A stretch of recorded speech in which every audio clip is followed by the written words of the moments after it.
Será que os anjos realmente existem? Será que podemos vê-los, conversar com eles, saber quem são? É verdade que quando em perigo eles correm para nos ajudar?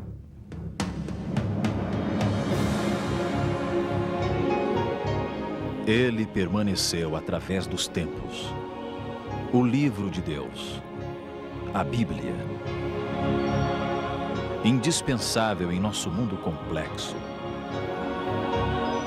Está escrito, transmitindo esperança ao redor do mundo. Apresentado por Alejandro Bulhon.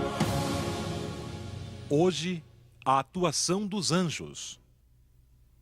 Rosy é uma garota como qualquer garota brasileira.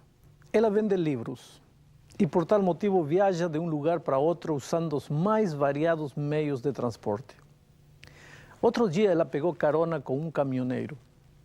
No início, tudo parecia normal, mas depois ela percebeu que o rumo da conversa ia colocando-a numa situação constrangedora. As intenções do motorista estavam claras. Primeiro foram as palavras e depois ele partiu para os fatos. Desviou o caminhão da estrada principal, estacionou num lugar deserto e avançou sem se importar com as lágrimas da indefesa vítima. Estava tudo perdido. Ou estaria, se de repente, providencialmente, um homem alto e corpulento não batesse na porta do caminhão. O motorista jogou Rosy para fora do caminhão e fugiu. Rosy Aparecida suplicou que o homem acompanhasse até a estrada. Ali, o protetor da trêmula garota fez parar uma caminhonete. Disse a Rosy que não tivesse medo daquela pessoa e misteriosamente desapareceu como num passe de mágica. Rosy contou-me a história chorando. Sei que foi um anjo, afirmou convencida do fato. A pergunta é, existem anjos? Por algum motivo, a humanidade toda, de repente, começa a voltar sua atenção para essas criaturas celestes. Existe hoje até uma área dos estudos teológicos que se chama angiologia. Músicas, livros, novelas e filmes estão explorando o tema como nunca antes, dando origem às mais variadas ideias. Ufólogos, esotéricos e espíritas dão sua própria definição. Os racionalistas negam a sua existência. Mas o que diz a Bíblia a respeito do assunto? Sabe, os anjos são apresentados como mensageiros divinos, como quando um anjo visitou Agar no deserto para confortá-la, ou quando dois anjos visitaram Abraão e Ló com mensagens oportunas. Em outras ocasiões, os anjos são apresentados como vigias, como por exemplo quando os anjos ficaram guardando a porta do Éden, ou então como intérpretes, como quando o anjo ajudou a Daniel a interpretar a visão que estava recebendo. O livro de Apocalipse menciona os anjos 32 vezes. Ao descrever o trono de Deus, o apóstolo João relata que havia ao redor do trono, um ao meio de cada lado, 4 seres viventes cheios de olhos por diante e por trás. O primeiro ser era semelhante a um leão. O segundo semelhante a um touro. Tinha o terceiro ser o rosto como de homem e o quarto ser era semelhante a uma águia voando. Você pode ver que aqui se mencionam 4 seres viventes e não especificamente anjos. Mas no Velho Testamento, o profeta Ezequiel teve outra visão do trono de Deus e viu também estes 4 seres de Apocalipse, seres estranhos. E aí Ezequiel os define como querubins de Deus. Isso está no capítulo 1 e no capítulo 10 do livro do profeta Ezequiel. Estes seres estão cheios de olhos por diante e por detrás. Por quê? Bom, lembre-se que estes seres estão presentes ao redor do trono de Deus no momento do juízo. Este é um momento de acerto de contas. Tudo será trazido à luz, nada ficará oculto e não existe melhor símbolo de vigilância que os olhos. No livro de Provérbios, no Velho Testamento, se confirma isto da seguinte maneira: assentando-se o rei no trono do juízo, com os seus olhos dissipa todo o mal. Provérbios 28. E vejamos o que diz Davi. Davi acrescenta o seguinte no Salmo 11, 4. Nos céus tem o Senhor o seu trono, os seus olhos estão atentos, as suas pálpebras sondam os filhos dos homens. Mas por que os seres viventes de Apocalipse aparecem como o rosto de leão, touro, homem e águia? Bom, os rabinos judeus explicavam o mistério destes rostos dizendo que a mais exaltada de todas as criaturas vivas era o homem. Dos pássaros, a águia, do gado, o boi, e das bestas do campo, o leão. Todos receberam realeza e grandeza e estavam sob o carro de Deus. Quer dizer que estes querubins representam as formas mais destacadas entre os animais. Tendo em conta isto, poderíamos dizer que cada rosto representa a função dos anjos. O leão é símbolo de bravura e coragem. Ele é o rei dos animais. Assim, em muitas circunstâncias da vida, quando você se sentir indefeso, com medo diante de alguma situação, pode contar com a coragem e a bravura que os anjos podem lhe oferecer. Já o touro é símbolo de nobreza e de trabalho incansável. Eu te pergunto, alguma vez você já se sentiu cansado e com vontade de desistir? Tem diante de si um desafio tão grande que teme não poder enfrentá-lo? Pois então chame pela força do anjo e verá que quando achar que não tem mais forças para resistir, você será fortalecido pelo anjo de Deus. O que simboliza o homem? Bom, ele simboliza sabedoria, inteligência, habilidade para decidir o melhor. Está porventura você num momento em que precisa de muita sabedoria para tomar uma decisão?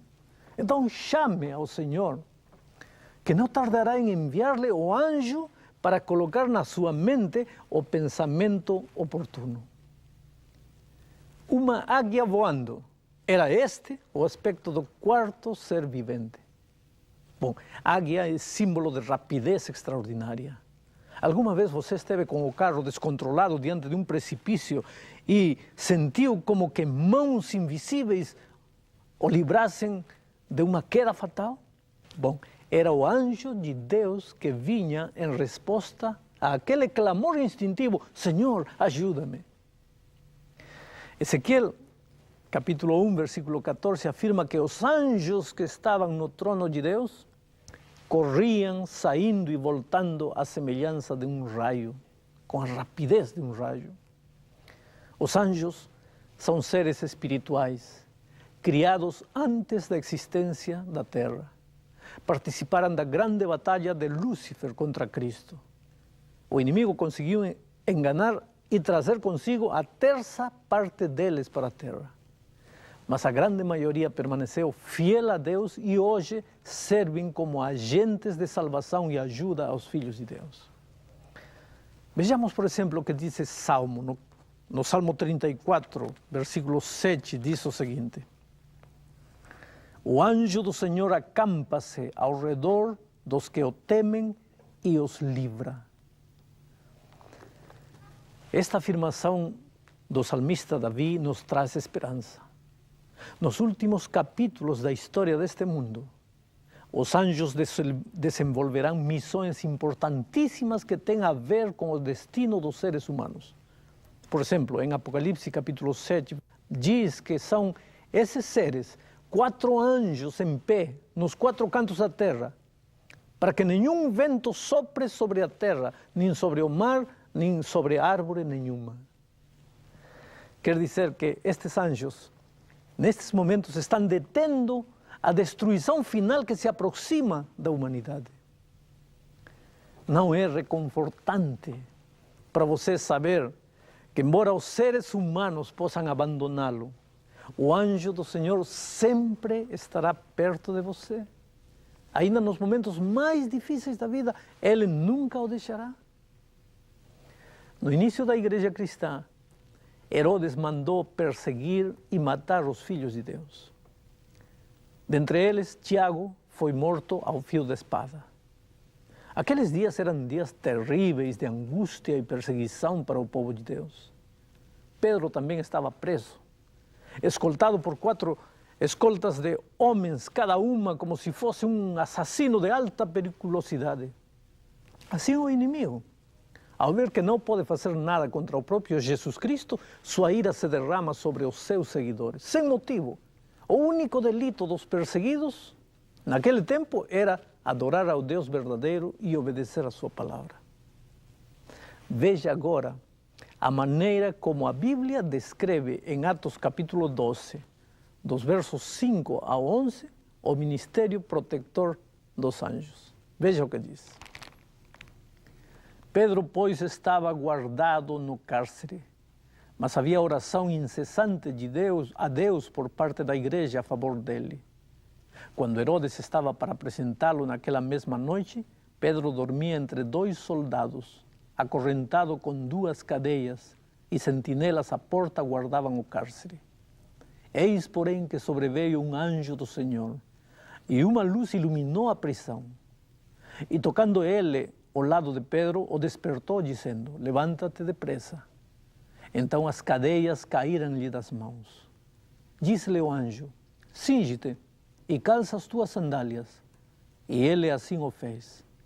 Disse-lhe mais: põe a tua capa e segue-me.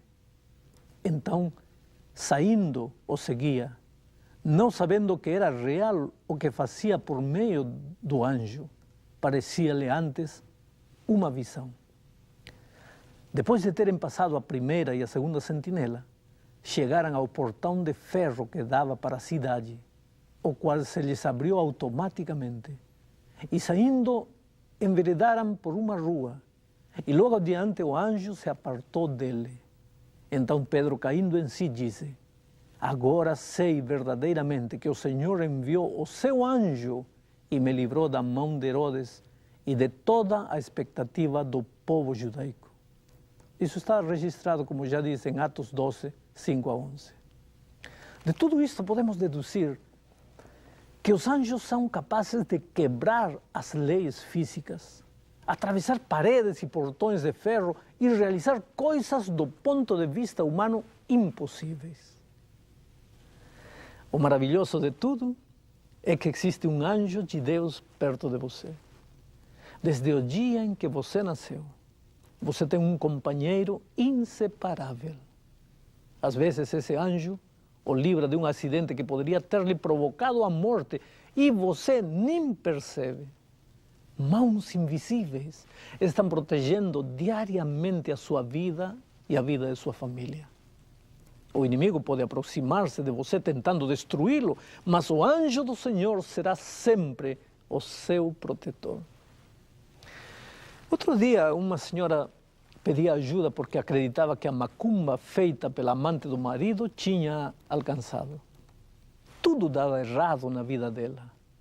Desde que o marido a abandonara e passara a viver com uma mulher que tinha envolvimento com as forças do mal, tudo dava errado para ela.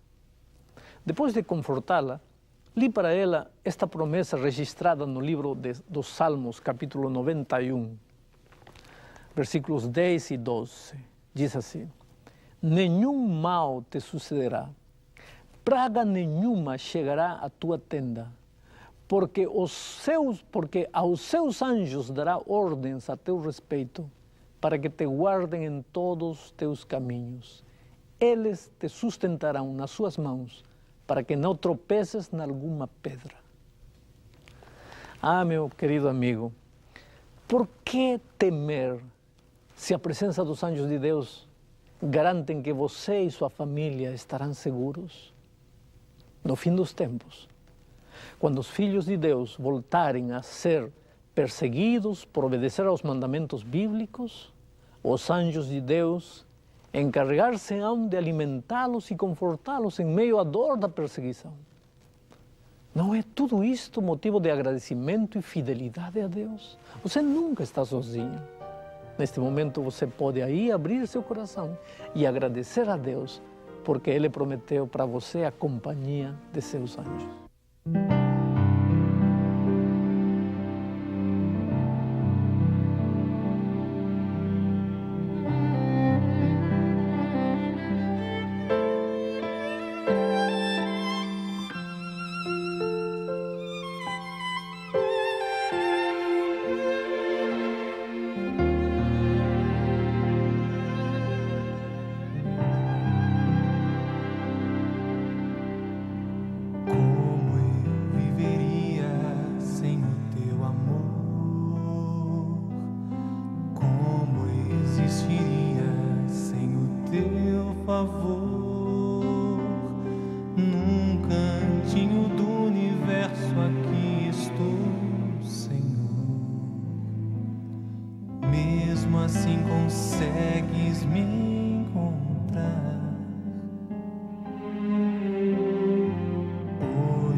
Tuas mãos eu vim e sei pra onde vou. Vou voltar pras mãos de quem um dia me salvou.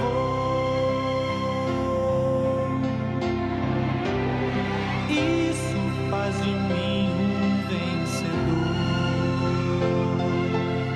Isso faz de mim um sonhador. Só quem sonha sabe esperar. Só um sonhador consegue amar. Hoje quero ser um vencedor. Hoje quero em mim o teu amor.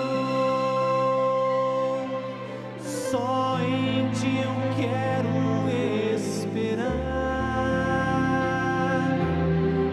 uma nova terra, um novo lar.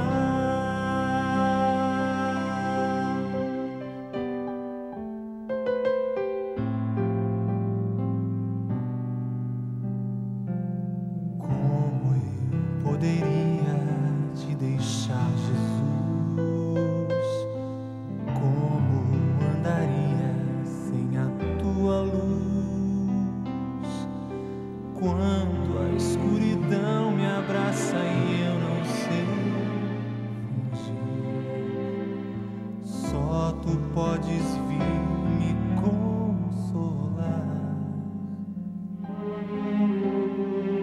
Pai, o mundo inteiro perde o seu valor quando desconhece que tu és Senhor.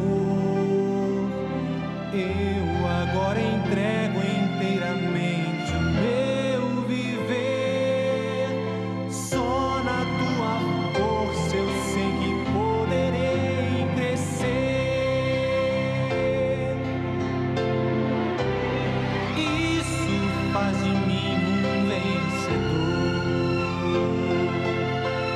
Isso faz de mim um sonhador. Só quem sonha sabe esperar. Só um sonhador consegue amar. Hoje quero ser um vencedor. Hoje quero em mim o teu amor. Só em ti eu quero esperar. Uma nova terra, um novo lar.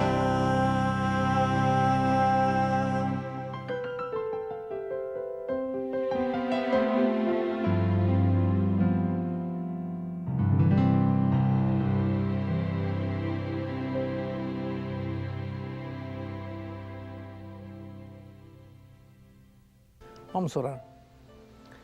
Querido Pai, obrigado porque a tua mão poderosa sempre está protegendo aos teus filhos, mas tu tens um instrumento que na Bíblia encontramos com o nome de anjos. Desde o dia que cada filho teu nasceu, há um anjo cuidando dessa vida. E neste momento, quando milhares de pessoas estão assistindo o programa de televisão, temos certeza que teus anjos estão também aí, ao lado dessas pessoas. Portanto, se neste momento algum filho teu está atravessando por momentos difíceis, talvez seu casamento feito pedaços, talvez sem emprego, endividado, talvez enfermo, talvez já chegou ao limite das suas forças, não sabe mais o que fazer, não sabe a quem procurar, que olhe para o lado. Pode não ver, mas o anjo de Deus está aí, sustentando-o, dando-lhe forças, animando-o, encorajando-o. Obrigado por isso, Pai. Em nome e pelos méritos de Jesus. Amém.